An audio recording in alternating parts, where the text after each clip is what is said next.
Jangan lupa untuk subscribe dan nyalakan lonceng notifikasinya. Presiden Joko Widodo bertemu dengan CEO Tesla Inc. Elon Musk di sela kunjungan kenegaraan ke Amerika Serikat. Kunjungan ini merupakan tindak lanjut pemerintah ataupun perintah Presiden kepada Menteri Koordinator Bidang Kemaritiman dan Investasi Luhut Binsar Panjaitan untuk berbicara dengan Elon Musk untuk mendiskusikan kerjasama yang akan datang mengenai investasi, teknologi, dan inovasi. Elon Musk pun mengatakan tertarik dengan masa depan Indonesia. Indonesia terlihat sangat optimis terhadap masa depan dan memiliki energi positif. Lantas seperti apa dan bagaimana sebenarnya hubungan yang ingin diciptakan dan apa dampaknya bagi perkembangan atau pertumbuhan ekonomi di Indonesia? Sudah terhubung bersama kami pengamat ekonomi Bima Yudhistira. Mas Bima, selamat pagi. Selamat pagi. Ya, Mas Bima, kalau kita melihat dari euforia yang cukup tinggi kemarin ya, bagaimana dampak pertemuan Presiden dengan Elon Musk? Apakah yakin ini bisa memberikan dampak langsung atau hanya sekedar euforia sesaat? Ya, sebenarnya ini salah satu goodwill ya yang dilakukan khususnya oleh pemerintah Indonesia dan juga goodwill dari Tesla, dari SpaceX untuk bertemu langsung dengan Presiden. Tetapi devil in the details. Jadi bagaimana nanti komitmen-komitmen dari investasi itu bisa direalisasikan, ini tergantung dari beberapa faktor teknis. Contohnya Tesla ini kan cukup terkenal di electric vehicle atau mobil listrik dan butuh memang bahan baku dari Indonesia. Salah satunya adalah baterai, kemudian komponen mobil listrik ada 500-an lebih, dan juga bahan bakunya tentu adalah nikel, salah satu untuk baterai mobil listrik.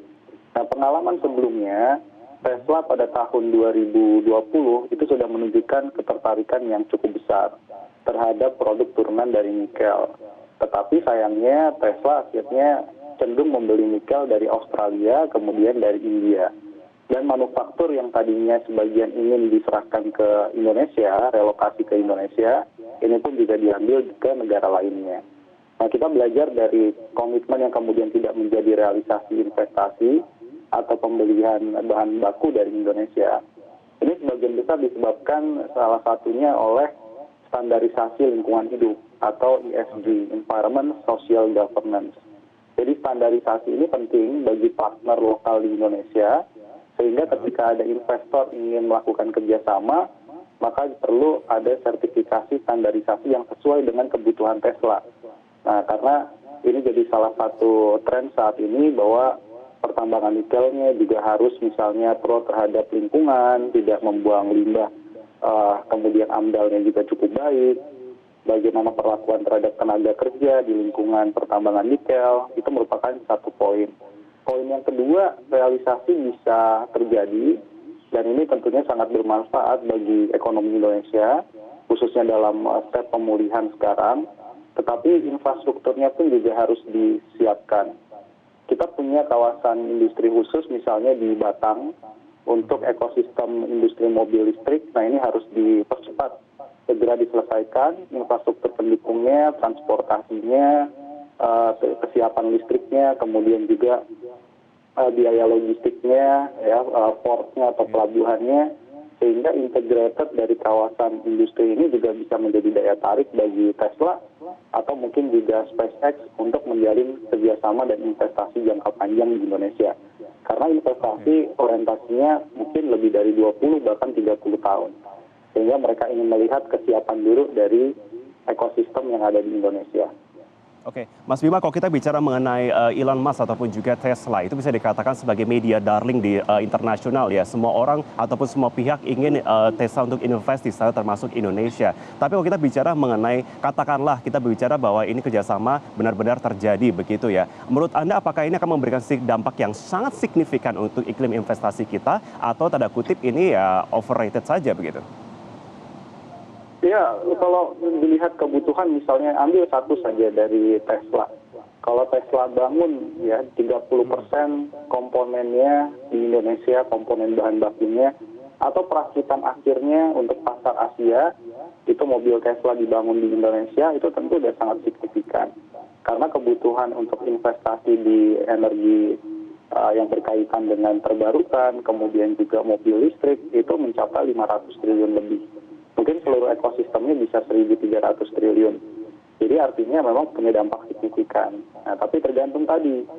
Pertanyaan besarnya adalah siap atau tidak menerima investasi tadi Jangan sampai negara lain kan juga melakukan lobby-lobby dan juga kesiapannya diimprove, kesiapannya diperbaiki, birokrasinya dibuat lebih sederhana, insentif-insentif pajak dan non-pajaknya juga memberikan berbagai treatment kepada investor. Nah ini mungkin yang harus jadi evaluasi besar. Kalau Presiden sudah bertemu dengan Elon Musk dan Elon Musk akan mengunjungi Indonesia, mungkin tugas besarnya ada pada Kementerian Bidang Investasi atau BKPM untuk membuat tim khusus melakukan follow up. Jadi apa hambatannya langsung diselesaikan, masalah pengadaan lahan misalnya untuk bikin pabrik atau perakitan langsung diselesaikan, itu mungkin tidak akan menjadi overrated atau tidak akan menguap begitu saja hanya sekedar kunjungan ramah tamah, tapi juga membawa investasi jangka panjang. Oke, kalau kita bicara mengenai persiapan, saya akan underline tadi yang Mas Bima sudah sampaikan sebelumnya bahwa memang diperlukan adanya policy-policy yang perlunya dilakukan oleh Indonesia. Dengan jangka waktu sampai dengan November atau rencana Elon Musk akan datang ke Indonesia, apakah kita dalam jangka waktu yang cukup pendek ini bisa paling tidak untuk siap menerima dari ataupun memukau dari Elon Musk ini terhadap potensi-potensi kita? Ya, uji kelayakan ya. Tentunya kalau investor ingin datang ke suatu negara, mereka akan melakukan uji kelayakan. Biasanya mengirim tim terlebih dahulu untuk melakukan checklist. Apakah Indonesia siap dan di bidang apa atau sektor bahan baku apa yang Indonesia dan partner lokalnya juga disiapkan. Nah mungkin yang paling dekat BUMN, ya BUMN di bidang pertambangan, khususnya di bidang nikel. Kemudian juga BUMN, kita punya holding baterai di Indonesia, itu mungkin yang harus jadi garda terdepan, sehingga ketika timnya Elon Musk, entah dia Tesla atau SpaceX ya, atau holdingnya Elon Musk kemudian datang ke Indonesia melakukan uji kelayakan, mereka akan bertemu dengan pihak yang tepat. BUMN juga harus disiapkan kapasitasnya, disiapkan semuanya. Kalau ada regulasi yang kurang atau ada stimulus yang perlu diberikan untuk menarik Tesla masuk ke Indonesia, ini semuanya harus dirapikan. Tapi memang betul, memang ini investasi jangka panjang, tetapi perebutan untuk menarik investasi ini bisa jadi dalam jangka pendek. Karena melihat market ataupun pasar terjadi kenaikan permintaan dari mobil listrik yang sangat cepat dalam 2 tahun terakhir, dan tentunya mereka sedang mencari di mana lokasi basis produksi. Karena nggak mungkin semuanya dilakukan di Amerika Serikat ya. Tenaga kerjanya jauh lebih mahal daripada Indonesia. Kemudian Amerika Serikat mungkin akan bagian dari research and development-nya atau lembaga risetnya di Amerika Serikat. Tetapi untuk manufaktur ataupun proses perakitan sampai jadi, itu mereka akan mencari negara-negara berkembang seperti Indonesia, Vietnam, India. Jadi kita juga harus bersaing dengan negara-negara di kawasan Asia untuk bisa menarik investasi tadi. Tapi tentunya sekali lagi adalah BUMN mana yang sekarang siap untuk menjadi partner.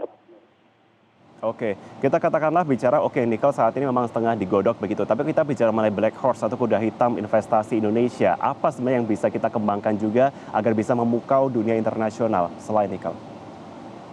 Ya, yang paling urgent saat ini kalau bicara bukan hanya mobil listrik itu sebenarnya salah satu turunan saja. Tetapi sebagian besar kita akan melihat bahwa ini adalah bagian dari ekosistem energi terbarukan atau renewable energy. Di mana sebelumnya Tesla ini bukan hanya terkenal karena otomotifnya, tapi juga terkenal karena energy saving storage atau penyimpanan energi terbarukan. Dan ini sangat cocok sekali di daerah-daerah terpencil yang khususnya tingkat rasio elektrifikasinya masih rendah di Indonesia. Jadi kita juga butuh energi terbarukan, butuh investasi yang lebih besar lagi, dan Tesla punya teknologi untuk mengkonversi energi terbarukan menjadi cadangan energi yang sangat besar dan sangat efisien.